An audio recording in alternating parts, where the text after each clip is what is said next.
जय Hind. GS study एसिस्टी में आपका स्वागत है। दोस्तों, आज हम पढ़ेंगे यूपी ट्रिपल एससी एएनएम यानी महिला स्वास्थ्य कार्यकर्ता के लिए महत्वपूर्ण बहुविकल्पी प्रश्नों को।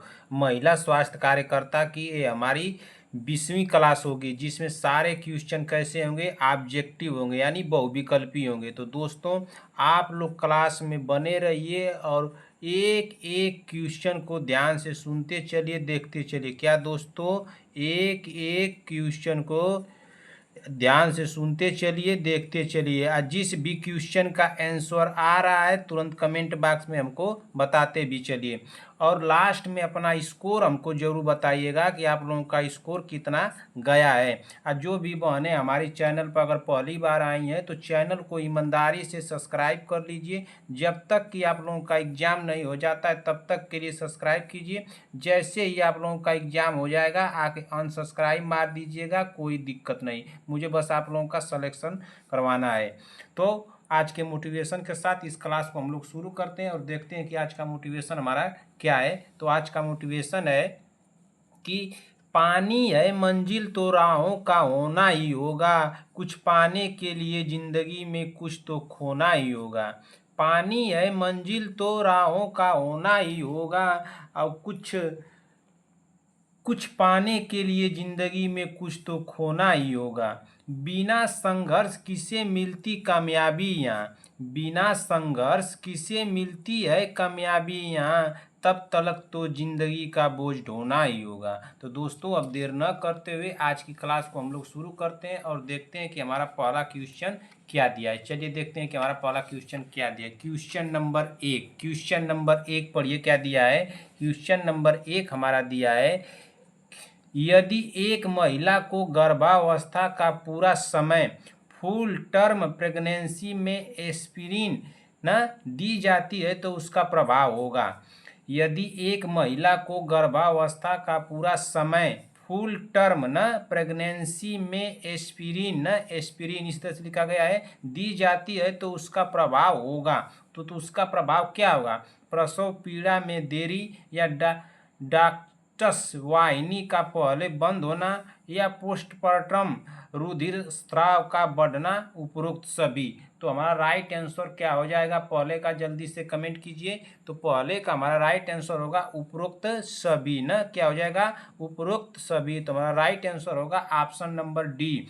ठीक इसी तरह से अगला क्वेश्चन देखेंगे कि अगला क्वेश्चन क्या दिया है। चलिए देखते हैं कि अगला क्वेश्चन क्या दिया है। क्वेश्चन नंबर दो पढ़िए, जब किसी दवा को स्पाइनल गुहा न यानी स्पाइनल कैविटी में दिया जाता है तब इस पथ को कहते हैं।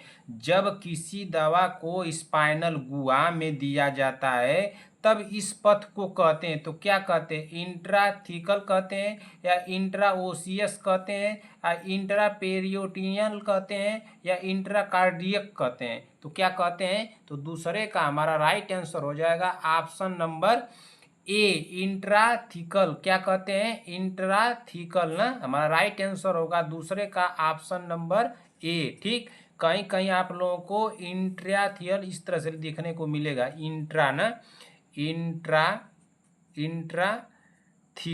इंट्राथिकल आप लोगों को कहीं ऑप्शन में इस तरह से देखने को मिल सकता है। ठीक ना, किसी भी आप ऑप्शन में। ठीक, चलिए देखते हैं कि अगला क्वेश्चन क्या दिया। क्वेश्चन नंबर तीन पढ़िए क्या दिया है। क्वेश्चन नंबर 3 दिया है, कौन सा कथन सत्य नहीं है। नहीं पूछा है, इसको ध्यान से पढ़िए। कौन सा कथन सत्य नहीं है, कि ऑप्शन पढ़िए। ऑप्शन क्या दिया है, गर्भावस्था के दौरान कार्डियक आउटपुट बढ़ जाता है। हाँ, बढ़ जाता है। ठीक, अच्छा, गर्भावस्था के दौरान स्ट्रोक मात्रा बढ़ जाती है। हाँ, बढ़ जाती है। अच्छा, गर्भावस्था के दौरान हृदय की गति दर कम हो जाती है। क्या हृदय की गति कम हो जाती है, नहीं। अच्छा, गर्भावस्था के दौरान सिरापरक दाब बढ़ जाता है। तो हाँ, बढ़ जाता है। तो पूछा क्या है, नहीं पूछा है। तो कौन सा कथन सत्य नहीं है, तो गर्भावस्था के दौरान हृदय गति की दर कम हो जाती है। तो यही हमारा राइट ऑप्शन होगा ऑप्शन नंबर सी। नहीं पूछा था इसलिए तीसरे का हमारा राइट आंसर होगा ऑप्शन नंबर सी। ठीक इसी तरह से अगला क्वेश्चन देखेंगे कि अगला क्वेश्चन क्या दिया। क्वेश्चन नंबर 4, क्वेश्चन नंबर 4 पढ़िए क्या दिया है। क्वेश्चन नंबर 4 हमारा दिया है कि पढ़िए क्वेश्चन नंबर 4 क्या दिया है। यदि प्री एक्लेप्सिया में दौरे की समस्या हो तो इसे कहा जाता है। यदि प्री एक्लेम्पसिया में दौरे की समस्या हो तो इसे कहा जाता है। तो इसे क्या कहा जाता है, इक्लेम्पसिया कहा जाता है, या इक्टोपिक प्रेगनेंसी कहा जाता है, या हाइड्रोमिनोस कहा जाता है, या हाइड्रेटिडर्म फार्म मोल कहा जाता है। तो क्या कहा जाता है, तो चौथे का हमारा राइट आंसर हो जाएगा ऑप्शन नंबर क्या होगा, ऑप्शन नंबर ए का क्या होगा, ऑप्शन नंबर ए, एक्लेम्पसिया क्या कहा जाता है, एक्लेम्पसिया, इसलिए हमारा राइट आंसर होगा ऑप्शन नंबर ए। ठीक इसी तरह से अगला क्वेश्चन देखेंगे कि अगला क्वेश्चन क्या दिया है। चलिए देखते हैं कि अगला क्वेश्चन क्या दिया है। क्वेश्चन नंबर 5, क्वेश्चन नंबर 5 पढ़िए क्या दिया है। लेक्टेशन के दौरान कौन सा कारक अमेनोरिया के लिए जिम्मेदार है।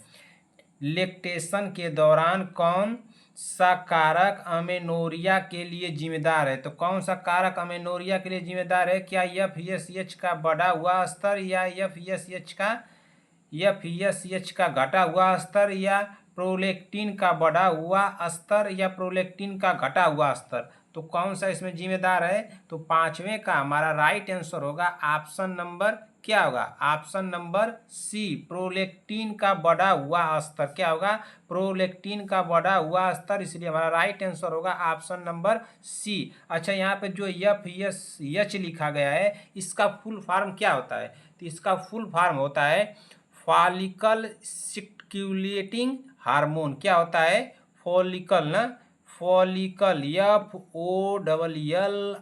FOLLICLE, follicle stimulating. क्या होता है, स्टिम्युलेटिंग ना, STIM ना, ULATING। और इसका क्या होगा, H का क्या हो जाएगा, तो इसका होगा हार्मोन। क्या होगा, हार्मोन होगा ना, तो इसका हार्मोन होगा, तो इसका हार्मोन क्या हो जाएगा, हार्मोन। ठीक ना, हार्मोन, हार्मोन की स्पेलिंग क्या हो जाएगी, HORMONE,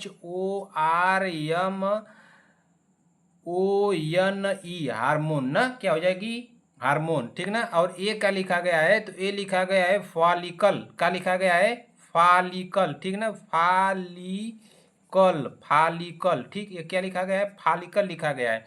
और ये क्या लिखा गया है, स्टिम्युलेटिंग लिखा गया। क्या लिखा गया है, स्टिम्युलेटिंग लिखा गया ना, तो स्टिम्युलेटिंग इस तरह से लिखा जाएगा। आप लोग अगर इंग्लिश में न समझ पाए तो हिंदी भी देख लीजिए, यूलेटिंग ना, यूलेटिंग। ठीक, तो इसका फुल फॉर्म क्या होता है, यही होता है FSH का। ठीक, चलिए अब अगला क्वेश्चन देखते हैं कि अगला क्वेश्चन क्या दिया है। क्वेश्चन नंबर 6, क्वेश्चन नंबर 6 पढ़िए क्या दिया है। क्वेश्चन नंबर 6 हमारा दिया है कि एक रोगी से शल्य क्रिया से पूर्व लिखित सहमति प्राप्त की जाती है। एक रोगी से शल्य क्रिया से पूर्व लिखित सहमति प्राप्त की जाती है। तो कौन सी प्राप्त की जाती है, जटिलताओं को रोकने के लिए, संक्रमण को रोकने के लिए, गिरने से रोकने के लिए, कानूनी परेशानियों को रोकने के लिए। तो हमारा राइट आंसर क्या हो जाएगा, तो छठवें का हमारा राइट आंसर होगा ऑप्शन नंबर डी। क्या होगा, ऑप्शन नंबर डी, एक रोगी से शल्य क्रिया से पूर्व लिखित सहमति प्राप्त की जाती है कानूनी परेशानियों को रोकने के लिए, इसलिए हमारा राइट आंसर होगा ऑप्शन नंबर डी। ठीक, इसी तरह से अगला क्वेश्चन देखेंगे कि अगला क्वेश्चन क्या दिया है। क्वेश्चन नंबर 7, क्वेश्चन नंबर 7 पढ़िए क्या दिया है। क्वेश्चन नंबर 7 हमारा दिया है, घाव पर पट्टी बांधना हमें किस प्रकार की सहायता देती है। घाव पर पट्टी बांधना हमें किस प्रकार की सहायता देती है, क्या हानिकारक रोगाणुओं से बचाती है, या रुधिर का थक्का बनाने में सहायक है, या घाव को ढकने में सहायक है, उपयुक्त सभी सहायक होती हैं। तो हमारा राइट आंसर क्या हो जाएगा, जल्दी से कमेंट कर दीजिए, बताइए जल्दी से। 7वें का हमारा राइट आंसर क्या होगा, जल्दी से कमेंट कीजिए। तो 7वें का हमारा राइट आंसर हो जाएगा ऑप्शन नंबर डी। क्या होगा, ऑप्शन नंबर डी। ठीक ना, घाव पर पट्टी बांधना हमें किस प्रकार की सहायता देती है चाहे देता है, ठीक। हानिकारक रोगाणुओं से बचाता है, ये भी सही हो जाएगा। रुधिर का थक्का बनाने में सहायक है, ये भी हो जाएगा। घाव को ढकने में सहायक है, ये भी हो जाएगा। इसलिए उपरोक्त सभी सहायक होती हैं। हमारा राइट आंसर होगा ऑप्शन नंबर डी, ठीक। इसी तरह से अगला क्वेश्चन देखेंगे कि अगला क्वेश्चन क्या दिया। क्वेश्चन नंबर 8, क्वेश्चन नंबर 8 पढ़िए क्या दिया है। घाव की ड्रेसिंग करते समय कौन सी तकनीकी अपनानी चाहिए। घाव की ड्रेसिंग करते समय कौन सी तकनीकी अपनानी चाहिए। क्या सेप्टिक तकनीकी, या मेडिकल ओ असेप्सिस तकनीक, या सर्जिकल असेप्सिस, या मेडिकल एवं सर्जिकल असेप्सिस। तो हमारा राइट आंसर क्या हो जाएगा। तो 8वें का हमारा राइट आंसर हो जाएगा ऑप्शन नंबर क्या होगा, ऑप्शन नंबर डी। क्या होगा, ऑप्शन नंबर डी। घाव के ड्रेसिंग करते समय कौन सी तकनीकी अपनानी चाहिए। तो घाव की ड्रेसिंग करते समय मेडिकल एवं सर्जिकल असेप्सिस तकनीकी अपनानी चाहिए, इसलिए हमारा राइट आंसर होगा ऑप्शन नंबर डी, ठीक। इसी तरह से हम अगला क्वेश्चन देखेंगे कि हमारा अगला क्वेश्चन क्या दिया है। क्वेश्चन नंबर 9, क्वेश्चन नंबर 9 पढ़िए क्या दिया है। क्वेश्चन नंबर 9 हमारा दिया है कि चोटग्रस्त ना स्थान पर सड़ाव होने का सबसे प्रमुख कारण है।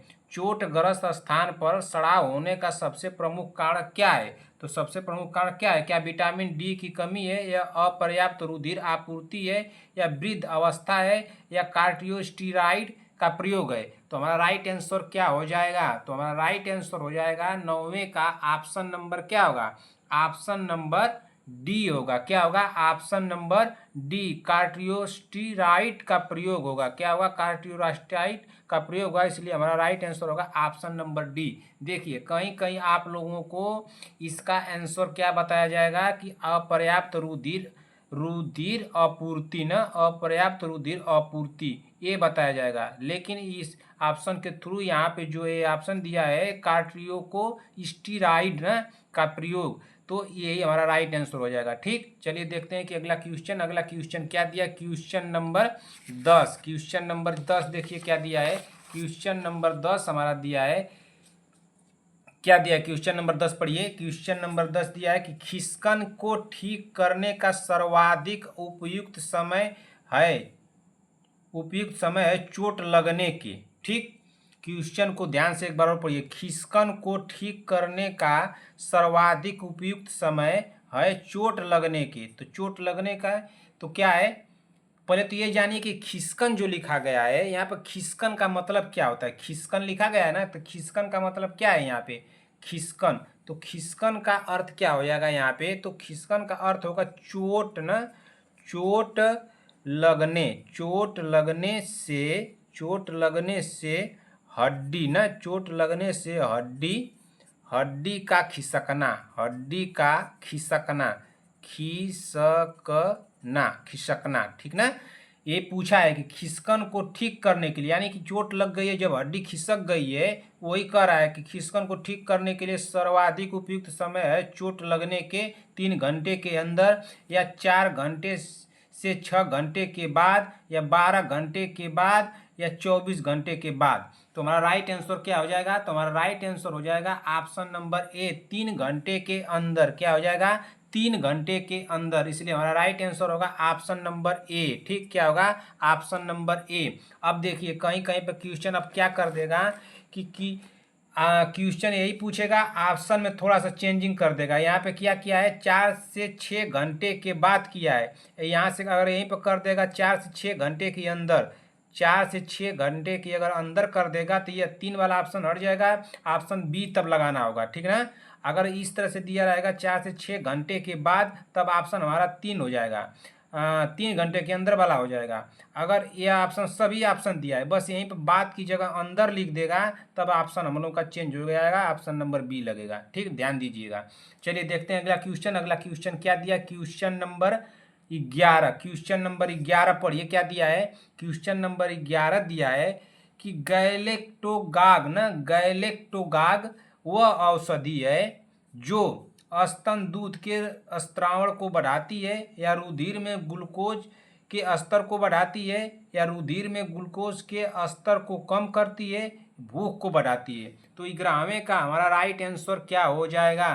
तो गैलेक्टोगाग स्तन दूध के स्त्रावण को बढ़ाती है, इसलिए हमारा राइट आंसर होगा ऑप्शन नंबर ए। ठीक, 11वें का हमारा राइट आंसर क्या हो जाएगा? Option number A. ठीक, इसी तरह से अगला क्वेश्चन देखेंगे कि अगला क्वेश्चन क्या दिया है। क्वेश्चन नंबर 12, क्वेश्चन नंबर 12 पढ़िए क्या दिया है। जीभ के नीचे दवाई दिए जाने के तरीके को कहते हैं। जीभ के नीचे दवाई दिए जाने के तरीकों को कहते हैं। तो क्या कहते हैं? तो जीभ के नीचे दी जाने दवाई को कहते हैं क्या? इंट्रामस्कुलर कहते हैं क्या? इंट्रामस्कुलर कहते हैं?